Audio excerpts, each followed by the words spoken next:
Сәлем достар, бұл Италия туралы влогтың екінші бөлімі. Арнама қош келдіңіздер.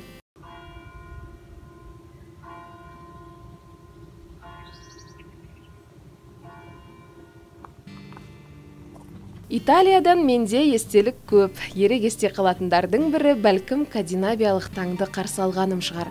Ғажап көріністі тамашалап тұрып, мынадай ой келгені бар. Альпі таулары Тәңірдің онсыз да сұлу Италияға берген ғажап сыйы сияқты көрінді.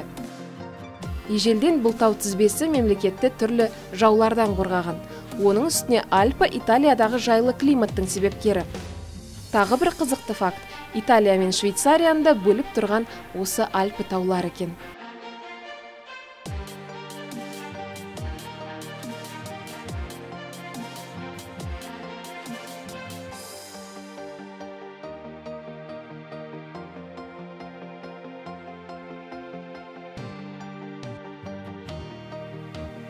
Алдыңғы влогта айтқанымда, Италияда өткен семинар мен үшін үлкен тәжірибе болды. Тек теориялық білімді сусындап қана қоймай, сонымен қатар интенсивті тренингке де қатыстық. Нәтижесінде алған білімді іс жүзінде де қолданып көрдік. Потом главврача больницы, где находятся сейчас дети, как мы можем узнать, в какое у них состояние сейчас? Ведь это самое главное. А вот эти коррупционные механизмы, это потом можно этим заниматься. Еще раз повторюсь, вначале я отметил то, что Аким города находится на больнице, проводится контроль.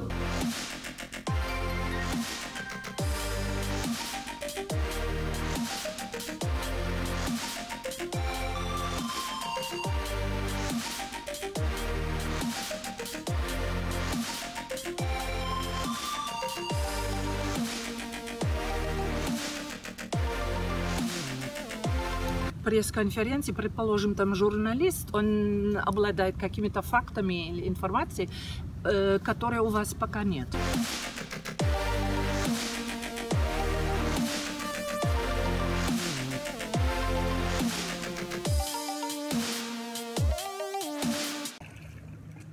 Қасым, не болып кеткен.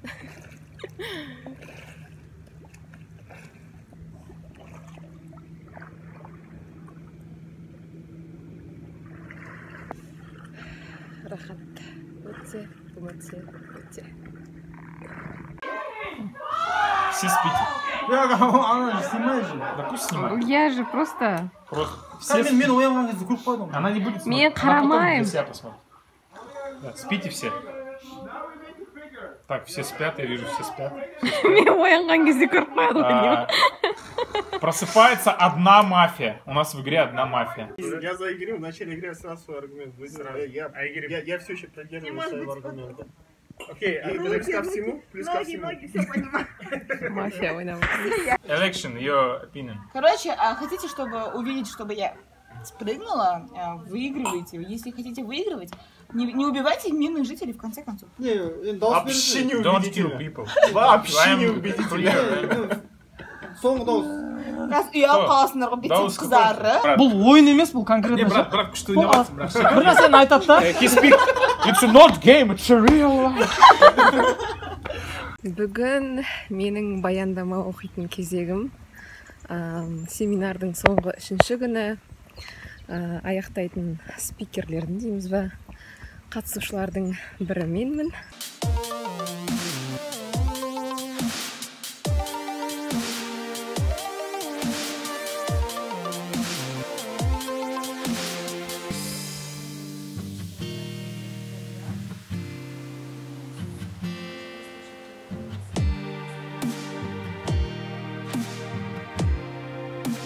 Только обоснованные факты, только проверенная информация и больше ничего. И что решать для себя, плохо это или хорошо, должен решать зритель, слушатель или читатель. И ни в коем случае не журналист. И в традиционных СМИ это сохраняется, и это своего рода этика журналиста.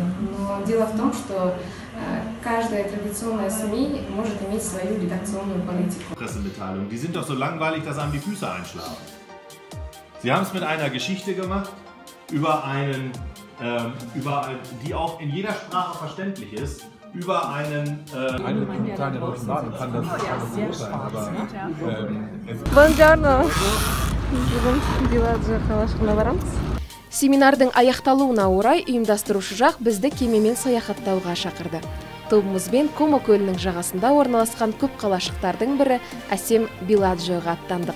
Бірақ одан алдын көлдің өзін кемеде отырып, әбден шарлап, кереметтілігіне жақыннан тәнті болдық.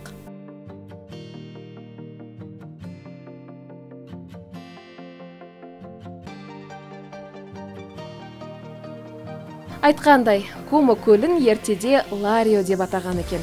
Тарихқа үңілсек, мұндай атауды көл аймағын біздің заманымызға дейін 49 жылы жаулап алған Юлий Цезарь берген көрінеді. Ларио сөзінің аудармасы терең жер дегенді білдіреді екен. Шынында да, Комо Италиядағы ең терең көл саналады.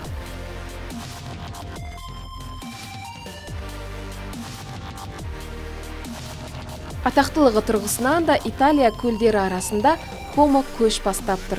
Талай әлемдік рейтингтер, конкурстар және саналуан сауалнамалар Комоны әлемдегі ең әдемі жерлердің санатына қосқан. Себебі мұндағы әсем виллалар, биік таулар және ерек табиғат ешкімді бейжай қалдырмайтыны анық. Италиялық Дольче Витаға, яғни тәтті, бақытты, қамсыз өмірге тап болғыңыз келсе, онда міндетті түрде Комоның жағасына келген абзал.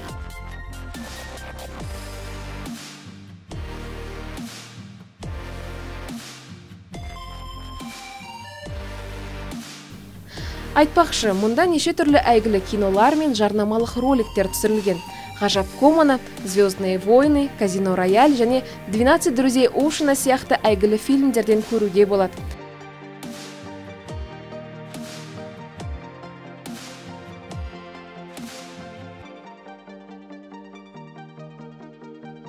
Әр тарихи жер жайлы өзіндік аңыздардың болуы шарт нәрсе.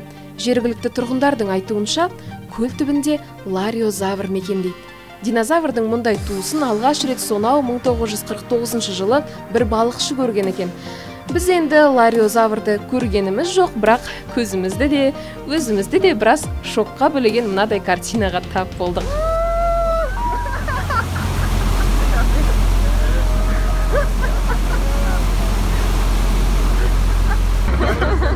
Казахи счастливы.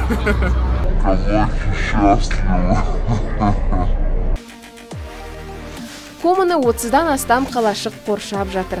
Ең әйгілі әрі ең сұлулардың санатына біз барған Кадинабия ди Грианте мен Беладжио да кіреді екен. Әсіресе көлдің дәл ортасында жайғасқан Беладжионы шетелдік туристер ерек әрі бөлек сүйеді.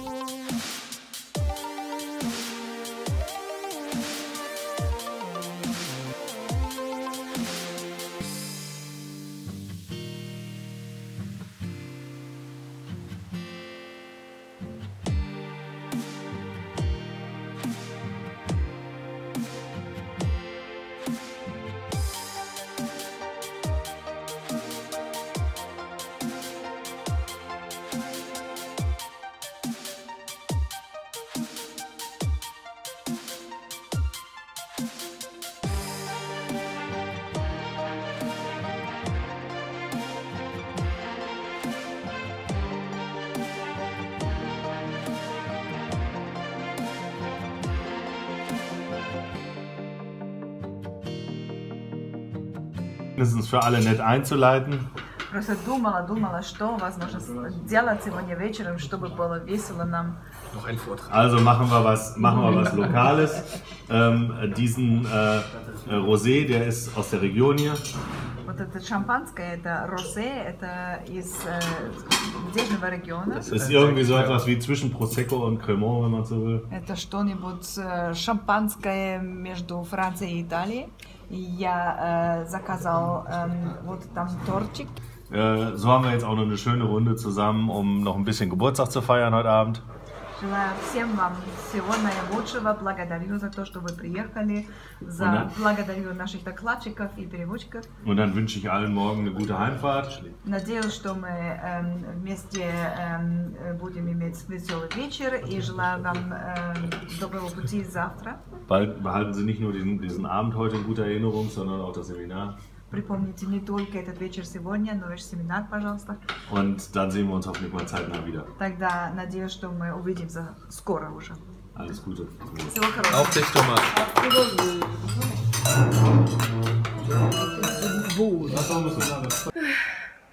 Бүгін үйге қайтатын күн, заттарым жинаулы.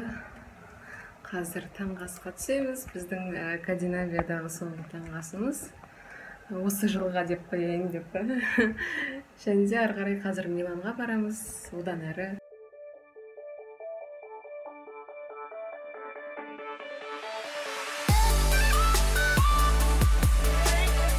La Scala әйгілі опера, театры. Он лучше в мире оперный считается театр, потому что в нем звук идет внутри главное.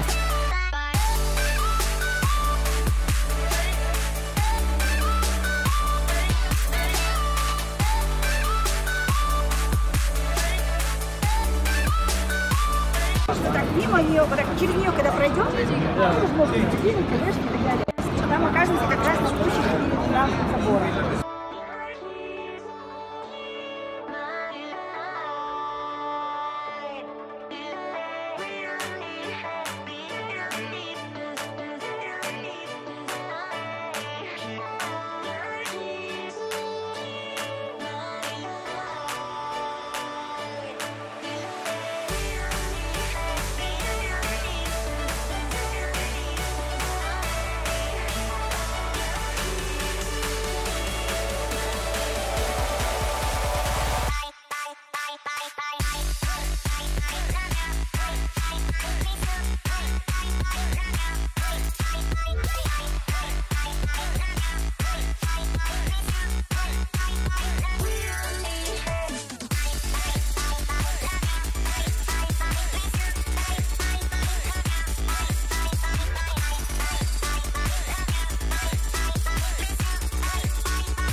Кеше бізге осы Конрад Аденауэр атындағы қордың Қазақстандағы басшысы Томас Хелм өзінің баяндамасын оқыған болатын, түрлі тренингтер өткізді.